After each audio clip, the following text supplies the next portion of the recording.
This one is called Cartoon Episodes That Were Banned for Controversial Reasons. It's another Visual Venture react, as if you couldn't tell already.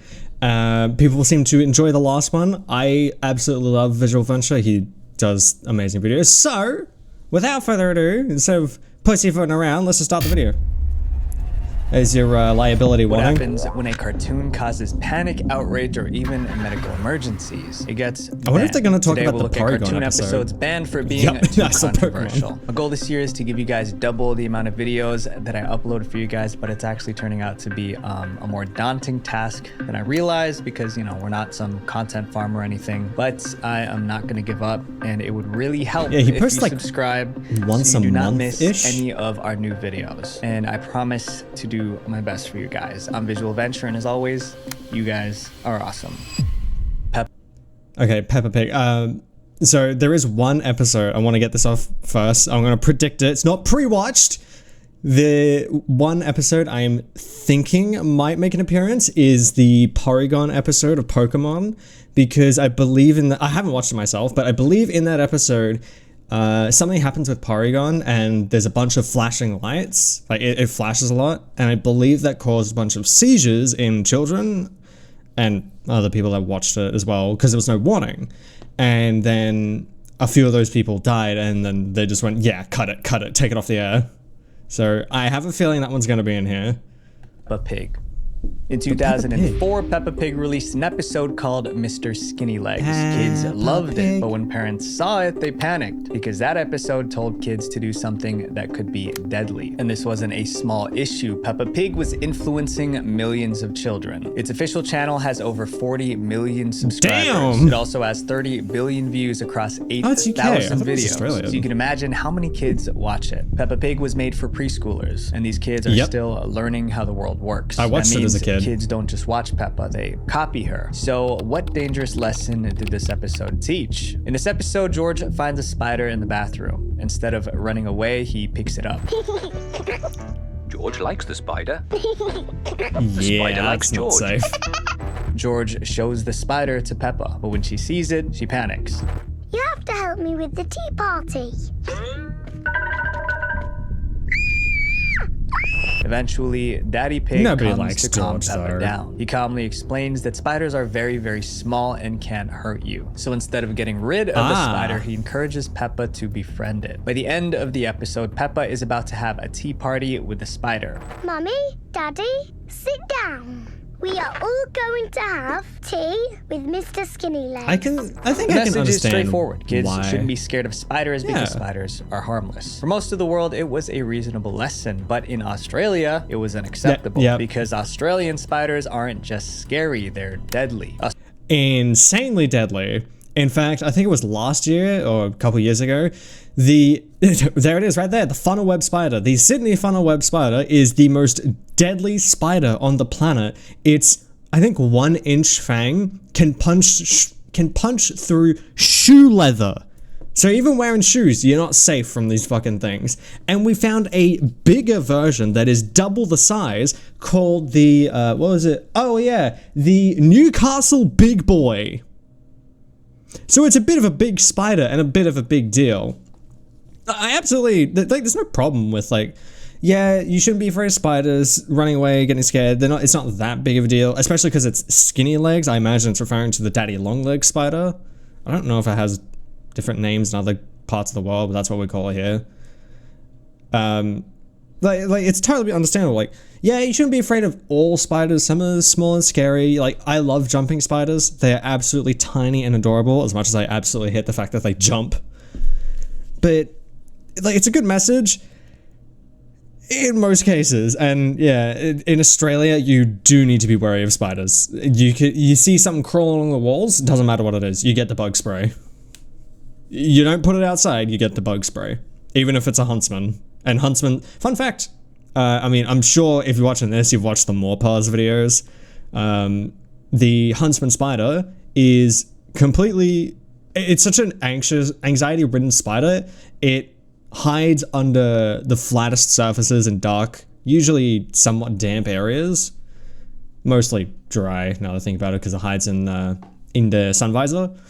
But they hide so they can hunt the bugs because their fangs are absolutely tiny. I believe they can puncture our skin, but they can't, like their poison, their venom, sorry, is so weak. It's not a threat to us. At the very most, you might get like a mild headache, and that's it. It's that weak. But they are some of the biggest spiders in the world. Some of, because they're still the, was it?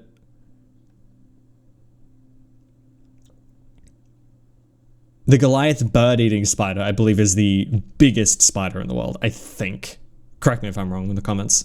Australia reports over 2,000 serious spider incidents every year. Some of the world's most poisonous spiders live there. One bite from the wrong one can end a person in minutes. Telling kids to treat spiders like friends in this case was a very bad idea. Luckily, parents in Australia noticed the episode quickly. They went on a campaign to get it banned. Australia's public broadcasters, ABC and Nick Jr., were the first to ban the cartoon. They said it sent the inappropriate message that spiders are friendly and not to be feared. But they didn't stop there. Another Peppa Pig episode featuring the same spider character was also banned in Australia. It became an unofficial policy. No spider-friendly messages on Australian TV. If you know this next cartoon, you'd be surprised that it is surprisingly vulgar for what it's supposed to be.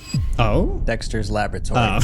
Dexter's Laboratory was one of Cartoon Network's biggest shows. I'm sure it was banned in Australia as well, because one episode was loaded with so much profanity that it had to be buried. It's shocking because the concept of the show was so innocent. Dexter's Laboratory was about Dexter, a boy genius with a secret lab under his bedroom. But one person made his life a living hell. His loud, annoying sister, Dee Dee. The series started in 1995, but just 2 years later. Am I crazy for thinking that Dexter's Lab kind of sounds like Phineas and Ferb in a way? Like boy geniuses doing their own thing, being silly, and then the annoying, seemingly older sister coming and ruining the fun. Like, they're kind of very similar. Granted, I haven't seen Dexter's Lab. Dexter's Lab. I'm just going to call it Dexter's Lab, otherwise I'm going to trip over my words every time. I've never seen it. I think it was banned here because I have never seen it on...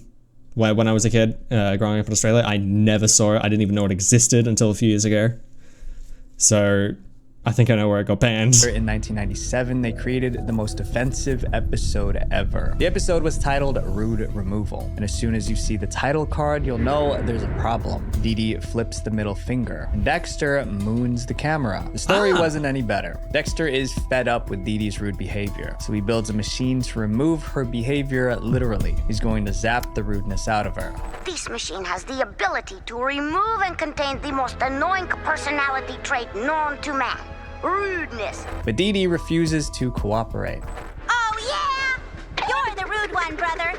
Dexter and Dee Dee fight and fall inside the machine together. That's when it goes from bad to worse. The machine malfunctions. Instead of removing their bad behavior, the machine duplicates them. Now there's a polite Dexter and a polite Dee Dee. And there's a rude Dexter and a rude Dee Dee. And when I say rude, I mean vulgar. A criminal?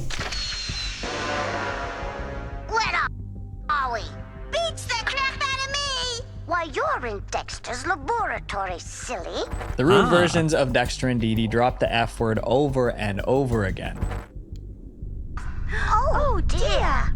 The episode was finished and ready to air on TV. The last step was Cartoon Network's approval. Executives watched the final cut and they were horrified. They banned the episode on the spot. They didn't even show it to a test audience. They just pulled it. Rude Removal never aired on TV, but animators mentioned it in interviews. But they had no footage to back up their claims. For years, fans assumed Rude Removal was just a rumor. Then in 2013, Cartoon Network broke the silence. They confirmed the episode was real, and they were going to put it online. Even after the announcement, some fans refused to believe it. They left comments like, "It doesn't exist. Prepare to be disappointed." When are you people gonna realize that Rude Removal doesn't exist? But Cartoon Network wasn't bluffing. They uploaded the full episode online through Adult Swim. It was raw and uncensored, exactly as it was made in 1997. I'm really curious. Hey, watch where you're throwing that. Let's go. The video went viral, and today you can find Rude Removal with a quick search on Google. Up next is a cartoon that played too much. Oops, let's go forward. I want to go find that and just look at a tiny snippet of it. Okay, I think I found it. Let's So when did the rudeness come in? It's like right here, right? And removes it and then contains it. Where the fuck are we? Beats the crap out of me! Oh my god, they fucking did! Dexter's laboratory, silly. That is I'm Dexter, crazy and work. This golden-haired angel. Where's the one we just saw? It's like right here. Here it is. Hey, watch where you're throwing that! Go, fucking douchebag. Okay. Did he just say skull fucking douchebag? What the fuck? Why did they make this? Who thought this was a good idea? Who greenlit this? Jesus Christ! Yeah, no shit this never aired. Anyway, back to Visual Venture. Up next is a cartoon that played too much with the devil. Darkwing Duck. I'm not Late familiar with this one 1980s either. and early 1990s, America was in the middle of something called the Satanic Panic. Ah, yes. At the time, people believed that cults were trying to recruit and harm kids. One And of the it biggest ruined fears D&D. was that TV shows were filled with hidden messages designed to lure children into the occult. And right in the middle of that satanic panic, Disney released a cartoon where a child made a deal with the devil. It went as badly as you'd expect. The controversial episode aired in October 1992 on the Darkwing Duck TV show. Darkwing Duck followed Drake. Wouldn't making a deal with the devil and it going poorly be a good thing for them to air? Or am I misinterpreting what he said and it's the other way around where it was a good thing for the character? Mallard, a mild-mannered duck by day, but at night he became a superhero called Darkwing. Each episode showed him fighting criminals while trying to raise his daughter Gosselin. But one episode went in a direction no one expected. It was titled Hot Spells. In the story, Gosselin visits a magic school. Almost immediately, she was bullied by the mean kids at school. Upset and alone, she wanders through the halls. That's when she meets the school janitor. But this isn't a normal janitor. For starters, he has a strange name. Bring Yorick in, will you? The name's Beelzebub, chief custodian. Ah, it's His name is Beelzebub. BLZ for Beelzebub. Yep. Now, Beelzebub isn't a made-up cartoon character. He's very real. In the Bible, he's Prince of Devils. In many other religions, Beelzebub is one of the 7 princes of hell. That means That I he's a didn't very know. powerful and dangerous demon. So I in only this know the cartoon, name. the janitor is Beelzebub in disguise. He realizes that Gosselin is struggling and offers to help. He leads her into a secret library filled with forbidden spell books, and he convinces her to cast a spell. Gosselin reads from one of the books and casts a dark spell. She feels powerful. She thinks she's becoming a real magician. But there's one thing Beelzebub hasn't told her. Using that dark spell means she's drawing power from him. Without realizing it, Gosselin just made a deal with the devil. Eventually, Beelzebub drops the disguise and reveals his true form. Okay, where do you think your Yeah, power back came in this from? time, this would be fucking criminal. From there, the story gets more unsettling. Beelzebub tries to drag someone to hell. Darkwing tries to stop him. A lot happens, but in the end, they defeat Beelzebub. It was obviously a weird story, but somehow Disney approved it and it aired on TV. Yeah, it's Backlash surprising was that they instant. The approved moment it. it aired, phone lines at ABC lit up. Parents were furious. They saw a little girl gaining power by making a deal with a demon. To them, the cartoon made it look like working with the devil had rewards. During the height of Satanic Panic, That is the pinnacle of poor viewing comprehension or reading comprehension, for whichever makes the most sense. I don't really know which one it is, but you're looking at it, it's clearly even what we saw, it was framing it as a bad thing, not a good thing. Do people just not like watch the whole thing or comprehend what is happening? I guess not. That's the whole point of having poor comprehension. But that's something that even is perpetuated today that baffles me, is people lacking the comprehension to understand something and taking it either at face value or in the worst possible direction. I don't get it. It's so weird. But also, releasing something with the devil around the 80s is a crazy move. that message was explosive. Many parents already believed TV was pushing kids toward the occult. Now they felt like everything pushed kids towards the occult. Panicked. Disney pulled the episode the very next day. They refused including to rerun D&D it, sell somehow, it, or stream it anywhere. The only copies that exist today are the ones people recorded on VHS the night it aired. This next cartoon has been banned for nearly 100 years. 100 Mickey years? Mouse. In the 1920s, Mickey Mouse cartoons followed the same pattern. Mickey got into trouble. He found a way out. Everything ended on a happy note. That formula made Mickey Mouse a hit from the late 1920s into the early 1930s. Then Disney made a mistake. They broke the pattern. And what they created was so disturbing that theaters refused to show it. It became one of the first cartoons ever banned. The controversial cartoon came out in 1933. It was titled The Mad Doctor. The cartoon begins with Mickey waking up to strange noises. Pluto was crying because... So, if you're new to my channel, I've been playing Mouse PI for Hire, so seeing actual, like, old rubber hose Mickey Mouse cartoons feels so fucking weird, because I haven't watched a rubber hose cartoon in years. I've only played, like, Cuphead and now Mouse PI for Hire, so it's so strange. It's like, wait, I'm not playing this game. It's so weird. I have that disconnect in my brain, but... it's really cool. Honestly, rubber hose is one of the animation styles that still holds up today. Like, you can look at old 90s anime, 90s, 80s anime, they don't look very good. They don't hold up very well. But rubber hose? No.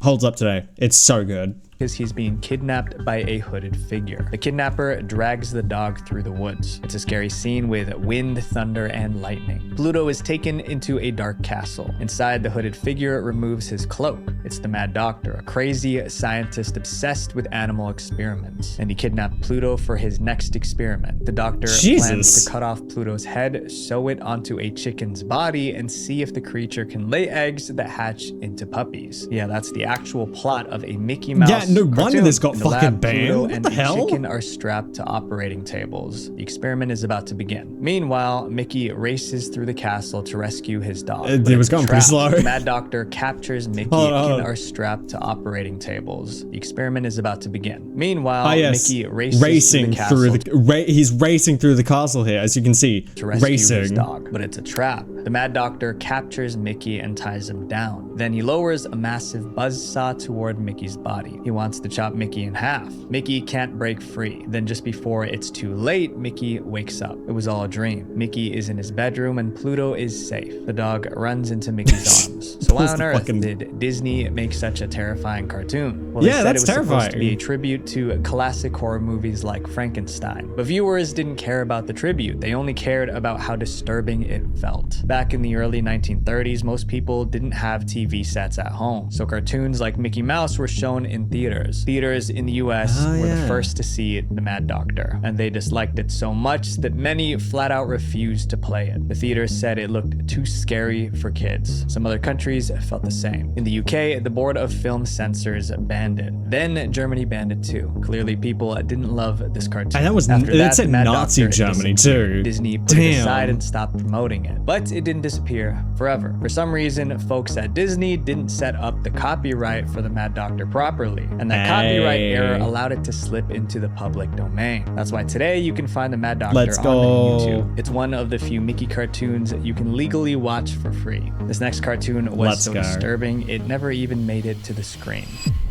Teenage Mutant Ninja Turtles 2003. Really? Okay, so the only Teenage Mutant Ninja Turtles I've ever consumed is like a movie that came out, and I want to say 2006? It was like a 3D animated one, but it was all like dark and brooding, and like Raphael left and got like a suit of fucking armor and a motorcycle. Like, it's such a stupid movie, but I loved it so much when I was younger. I don't know, I watched it so many times. I think I broke that disc. I watched it so many times it got scratched.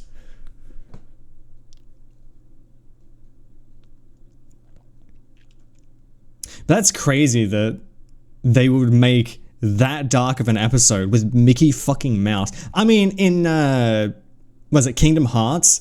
Canonically, Goofy fucking dies. I'm not even kidding. If you've played Kingdom Hearts, you know what I'm talking about.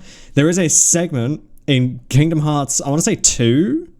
I think it's Kingdom Hearts 2, where a rock is falling. I think it's about to hit Sora, and Goofy's like, "Oh gosh, look out!" and then pushes him out of the way and gets smacked on the head with a. It's not even a boulder. He gets hit in the head by a rock and canonically dies. Granted, he comes back to life, but for that moment, he is canonically dead. They actually killed Goofy. Because, from what I understand, the Kingdom Hearts games are all canon to the universes, or to the characters that are in them. So, if whatever Disney product shows up in the game, that is canon for that story. For those characters in whatever weird, wacky timeline stuff is happening. I think, I could be wrong, I haven't played Kingdom Hearts, I've seen a little bit of the lore, and I think that's what I heard. Please correct me if I'm wrong in the comments. I'm basing it off old memories of watching game theory videos.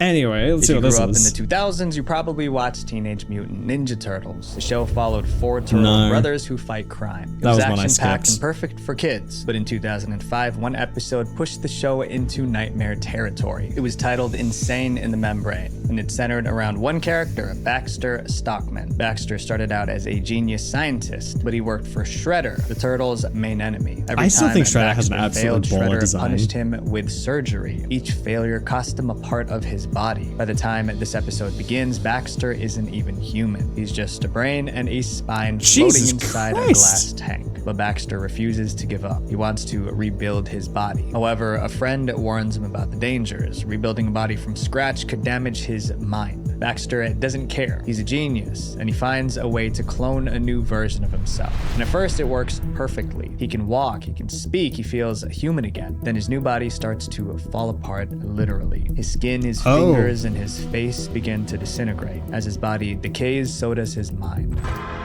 This experiment is a catastrophe! By the end of the episode, Baxter has completely lost his mind. It no longer feels like a kid's cartoon. It feels more like a psychological horror. Yeah, the he's Ninja Turtles fully cartoon green. was Jesus. rated TV Y7. That means the show is designed for kids over age 7. This episode went far beyond that rating. It showed I will say, there was a show I watched when I was a kid in Australia. I think, I don't remember the name. It's like Killian's Curse. That's what it's called. Killian's Curse. And that show is so fucked up.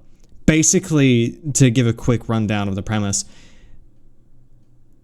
there was this guy, he did insane cult shit in the school, died, and now haunts the school. And every episode follows a new kid that gets haunted. Some escape and make it out with their lives, learning some form of lesson, or they don't, and typically they die. There was actually one where a character was losing parts of it, like they lost a finger and then they lost an eye. I think they lost some toes and a foot, but then they survived, so by the end of the episode it was all back to normal. There was also another character story where there was a voodoo doll, and someone got a hold of the voodoo doll, and I think that person dies, but at the end, like the climax of that episode is like it gets thrown into a furnace and he's like on fire, like he can feel himself burning, and he's rushing to get to the furnace, but they don't make it in time. That show is so fucked up, and it's still haunt me to this day. I always forget about it, but then some things just, oh yeah, Killian's Curse, I remember that. I really should go back and rewatch that show. That show is so fucked up. Let me know if you'd like to see me react to it, because it's been years since I watched it, and it is genuinely a terrifying show for kids. And it is for kids. It was made for, it was a New Zealand made show. A lot of Australian kids shows were, or kids, teens shows. It's like a young teens, like 10 to 12, I think. Maybe a little higher than that. But it wasn't like 6 to 8. If you're interested, I believe there are some episodes floating around that you can watch, but it is such a fucked up show. Anyway. Mental breakdown and emotional torment. It was extreme even for adults. Fox executives watched the final cut before it aired. They were reportedly horrified. They Understandably. said there was no way they could air the episode, and that was it. The Insane in the Membrane episode vanished. But not completely. It didn't air in the United States, but a few months later, it quietly aired in the UK. Fans recorded the episode on VHS tapes and uploaded it onto the internet. That's how it began to spread. Over time, Insane now it in just the exists. Membrane became a legend. It was a banned Ninja Turtles episode that most fans couldn't find. Nearly a decade later, in August 2015, Nicktoons finally aired it in the US. Well, that's This was its crazy. first official broadcast. But the cartoon in our next chapter aired it before it got banned, and it triggered one of the messiest controversies in kids' TV. Is this the Porygon episode? Tiny Toon Adventures. No. Tiny Toon Adventures was about the adventures of young cartoon characters. They lived in the same world as Bugs Bunny, Daffy Looney Duck, and Tunes. Porky Pig. Like most man, I cartoons, love it tried to Looney teach Tunes. kids important lessons. But in 1991, the show picked a very sensitive topic: alcohol. They wanted to show children the dangers of drinking. But the way they handled Makes it made sense. the episode extremely disturbing. The episode was part of a 3-story special called Elephant Issues. One of those segments was titled One Beer, and it got straight to the point. It opens with It's a Buster Bunny, weird title. Lucky Duck, and Hampton Pig hanging out inside a house. These 3 cartoon characters are kids. They open the fridge and look at their options. Juice, milk, soda, Beer. or a cold one. They find a bottle of beer and debate whether to drink it. Buster, this isn't like you. I know, but in this episode, we're showing the evils of alcohol. Oh, they literally spell it out. Eventually, they gulp it down. Just one beer. I Within mean, seconds, they they're stumbling around. Because literally of the tell alcohol, us. they're not thinking straight, so they steal a police car. If that isn't bad enough, they drive the car straight off a cliff. There's a huge explosion. The next shot shows the 3 of them Oh my floating God, up they into died. heaven. That's the whole story. One drink, What? one car crash, one trip to the afterlife. Before it ends, the characters make sure the audience hears the lesson, just in case some didn't get it. I hope the kids Okay. got the message. Yeah, drinking's uncool. So do we get to do a funny episode tomorrow? I hope so. The creator of the show later explained what they were trying to achieve. He said the That's segment was a not parody bad. of old public service announcements, the kind that used over the top to scare kids straight. But parents didn't see it as a parody, and they didn't feel like the lesson about alcohol made sense. To them, it was a shocking story where everyone dies in the end. After the episode yeah, aired, it angry could definitely be parents seen that way. bombarded the network with complaints. Cartoon characters getting wasted, crashing a cop car, and passing away wasn't suitable for kids. Fox had no Like they haven't made references to that sort of stuff in other shows that are for kids.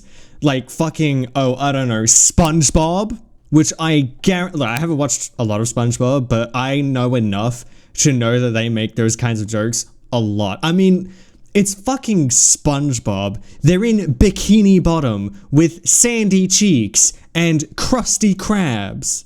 Sorry, not Krusty Krabs, Mr. Krabs in the Krusty Krabs. Like, hello? How is Bikini Bottom and Sandy Cheeks okay, but that isn't? And also the many pretty adult jokes in SpongeBob. Granted, they're not very overt. They're only overt if you know, if you're in the know, which is kind of the point. I've always been a fan of like the kind of jokes or winks to the audience where if you know there's a wink, you know there's a wink, but if you aren't aware, you don't even know. Like how they sort of did in the first season of The Last of Us TV show. That was a fantastic. choice. They banned the episode. It never aired in the United States again. Fox Kids also removed it from syndication. That means that other channels couldn't buy the rights to show it anymore. It wasn't even on VHS or DVD collections. The goal was to erase One Beer completely, but some viewers recorded it the night it aired in 1991. Years later, that VHS copy made its way into the internet. That's the only reason we can still watch One Beer today. Kids' cartoon characters losing their lives is bad, but this next episode allegedly caused a real-life tragedy. Beavis and Butthead. You know what? Beavis and Butthead makes sense. It's Beavis and Butthead. Someone their life, and that cartoon is still popular today. Beavis and Butthead. Beavis and Butthead is about two dumb. It's crazy to me that Beavis and Butthead, for what it is not only, I think, still around, but is somehow relevant enough to get a fucking skin in COD. It's why did they do that? It disappoints me so much. It's so fucking stupid. I'm not going to go into Teenagers that. who cause chaos wherever they go. When they are Yeah, they're out scamming for causing trouble, they're gobstoppers. sitting on the couch binge watching TV. The jokes on the show were edgy, the kind of humor teenagers love. But in 1993, one episode pushed things too far. It was titled Comedians. The Comedians episode begins like any other. Beavis and Butthead are watching TV, laughing at whatever comes on. They see a stand-up comedian on screen, and they're inspired. Suddenly, they decide Inspired to they scam want for to be gobstoppers? comedians too. I think it's Most people gobstoppers. would write jokes or practice before going on stage. But Beavis and Butthead don't think that far ahead. They head out to a local comedy club with no preparation. Once they're on stage, the disaster begins. Butthead goes first. What's green and red and goes 100 miles an hour? A frog in a blender. Get it? Nobody laughs. He tries other jokes, Yeah, but the that was not crowd funny. boos and kicks him off stage. Beavis goes next. His jokes also fail. People walk out in frustration. In his desperation, Beavis does something reckless. He sets the newspapers on fire and starts juggling. And then the club burns to the ground. Jesus. That was a joke. He played with fire and burnt down a building. It was supposed to be another edgy joke, but this time it didn't stay a joke. 1 month later, a 5-year-old boy from Ohio found a lighter in his family's mobile home. He started playing with it and the fire broke out. By the time it was over, his sister was gone. She was only 2. The tragedy shocked the country, but what came next shocked people even more. The victim's mother claimed her son loved watching Beavis and Butthead. Reporters connected the house fire to the episode Comedians. They figured that the cartoon taught the boy to play with fire. In other words, they were blaming Beavis and Butthead for the tragedy. The media ran with the story. Suddenly, Beavis and Butthead wasn't just crude, it was... I don't know. I don't think that lines up very well. I feel like that's just media news media sense. I feel like that's just news media sensationalism. Like, there was no correlation there. Not a damn thing. And somehow, oh yeah, he likes Beavis and Butthead is connected to he burnt down our trailer home and killed his sister. Huh? The correlation is one scene in one episode that you think the kid has, what do you say, 4 years old? You think he has the brain power to even connect that? I don't think so. Like, this is why I hate watching the news. dangerous. Even the town's fire chief spoke out. He said, if you get these cartoon characters saying it's fun to play with fire, this is going to stick in that kid's mind. MTV maybe went an in older crisis kid, mode. They removed like every 10. fire-related scene from the show. Even old episodes were re-edited. Beavis had a catchphrase, fire, fire. Fire! Fire! MTV cut it out fire completely. is fun. They changed it to Fryer Fryer. They also pushed Beavis and Butthead to a later time slot. Weird. Then they added a new disclaimer before every They're not even episode, warning human. kids never to imitate Beavis and Butthead. But the backlash kept growing. It still felt like MTV hadn't done enough, so the network banned the Comedians episode completely. It never aired on TV again. When the Makes episode sense. finally came out on DVD, the fire scene was cut. The original version survived only because fans taped it when it was first So what, he aired. pulls But out there's the a lighter and final just twist cuts in to the the thing story. burned remember down? The kid who started the fire in the trailer, he grew up, and years later in 2008 he revealed the truth. He said his family never had cable, they couldn't afford it, so he couldn't have watched Beavis and Butthead. But why did his mother lie? I was right. He said she made it up because she had substance issues and wanted attention. But the worst revelation was this. After the fire started, his mom called a news station before calling the fire department. What? By the time anyone learned the truth, it didn't matter. For years, people blamed Beavis and Butthead for the tragedy. The damage was done. The next episode on this list is banned everywhere on Earth. That's how bad it is. Really Pokemon. dumb. Yep, I think it's a Porygon Cartoons episode. aren't supposed to send kids to the emergency the room, one. but in 1997, one episode of Pokemon did exactly I was right. that. To I was understand right. how that happened, you need to know the characters on the show. I Searching assume for you know them already, but right. just in case. The series followed a boy named Ash Ketchum. He traveled the We all world know catching Pokemon. magical creatures called Pokemon. His favorite was Pikachu. Pikachu was like a yellow mouse that could generate bursts of doesn't know electricity. In Pokemon? almost every You have to episode, explain Pikachu this, man. battled other Pokemon as they traveled. he's just doing his During due one of those diligence. battles, the problem happened. The episode was titled Electric Soldier Porygon. Yeah. It was first aired in Japan in December 1997. In the episode, Ash and his friends meet a strange Pokemon named Porygon. It's a creature made entirely of data. Eventually, Ash and his friends bump into the bad guys on the show. Team Rocket. Jesse Team and James. Rocket! The Pokemon God, I gotta watch Center is in Pokemon again. panic because of you guys. Stop it right now! They get into a fight, and during the battle, Pikachu releases an electric blast. That moment created a crisis There it for is. viewers. To animate Pikachu's power, the studio used bright red and blue flashing lights. The lights flickered rapidly, faster than the eye could handle. This is a scene with the flashing removed. Ah, yeah.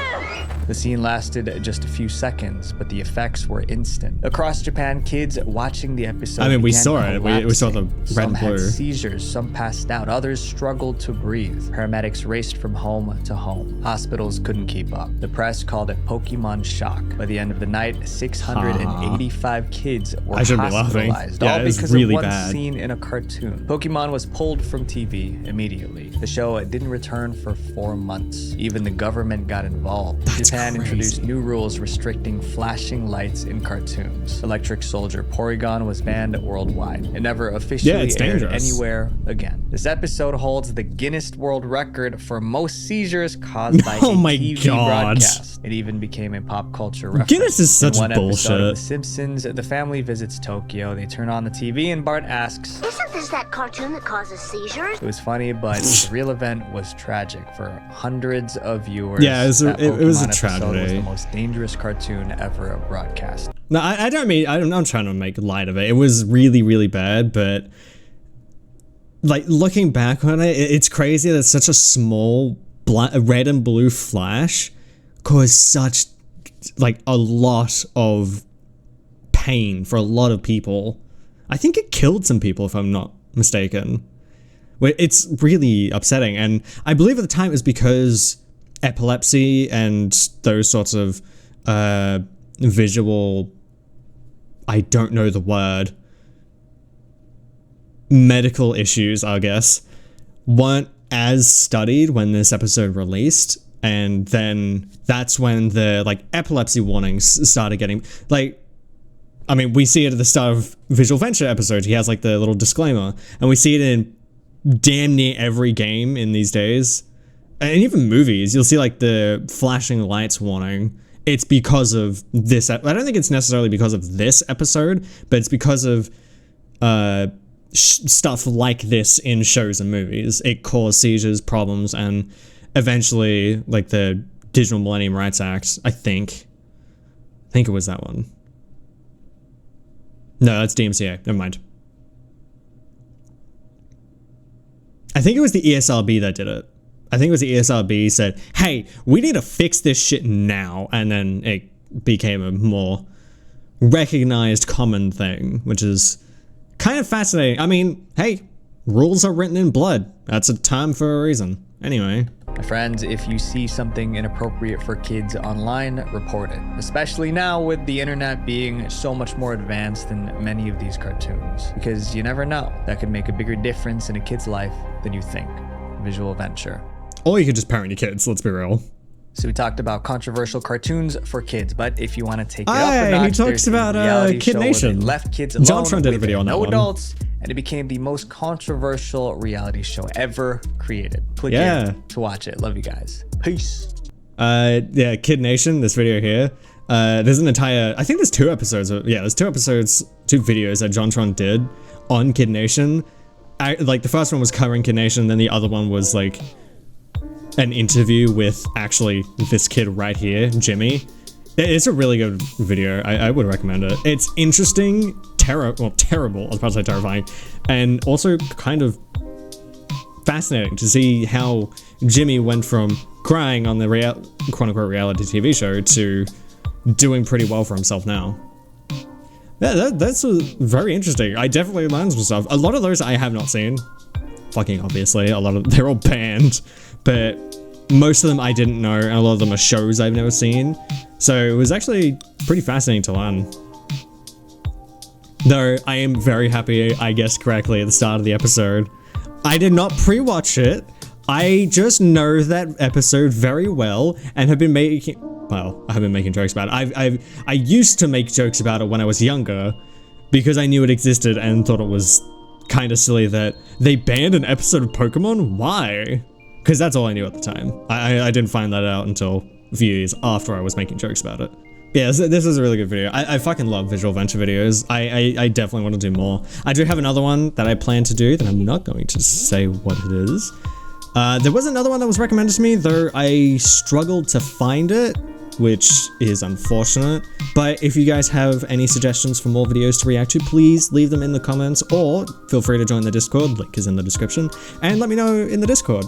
Discord's also really fun to hang out and meet all the lovely people there. But if you're new around here, consider subscribing. I upload daily. Check out all the links in the description. I greatly appreciate it. Be sure to follow me on Twitch. I stream twice a week, every Wednesday and Friday. We're doing Wuthering Waves on Wednesday and Resident Evil on Friday, till we catch up with the story in Wuthering Waves and finish out the series of Resident Evil. They don't have to go very far because I stream over here on YouTube as well. You can join the Discord to figure out when exactly I go live, so it's not much of a problem. Thank you very much to my patrons. I love you guys, and that's going to do it for me. I thank you guys very much for your patronage.